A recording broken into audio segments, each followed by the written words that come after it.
আজকে রান্না হবে ছোটো মাছ দিয়ে চচ্চড়ি। তার জন্য যা যা লাগবে হচ্ছে পেঁয়াজ কুচি, কাঁচামরিচ এবং একটি আলু ছোটো স্লাইস করে কেটে নিয়েছি। এখানে হচ্ছে আপনার 1.5 কাপের মতো পেঁয়াজ কুচি আর 5-6টা কাঁচামরিচ।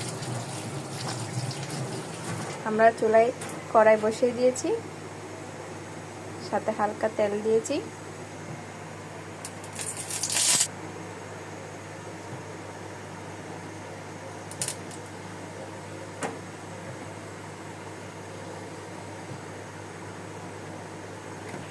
তেলটা একটু গরম হচ্ছে, দিয়ে দিচ্ছি পেঁয়াজ আর কাঁচামরিচ কুচি।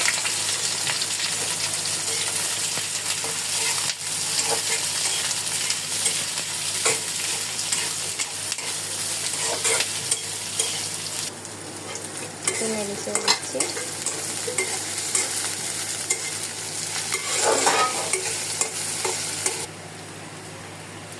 দিয়ে দিলাম স্বাদ মতো লবণ,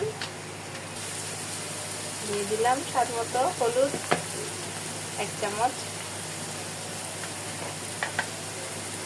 ছোট চামচ 1 চামচ গুঁড়া মরিচ। নাড়াচাড়া দিতে হবে। কারণ আমরা মাছটা বসিয়ে দিয়েছি, সাথে আমাদের কেটে রাখা আলু দিয়ে ঢেকে দিচ্ছি।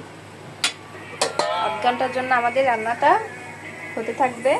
8 ঘন্টা পরে আমরা তরকারির হাল অবস্থা দেখতে আসবো। আমাদের রান্না কমপ্লিট।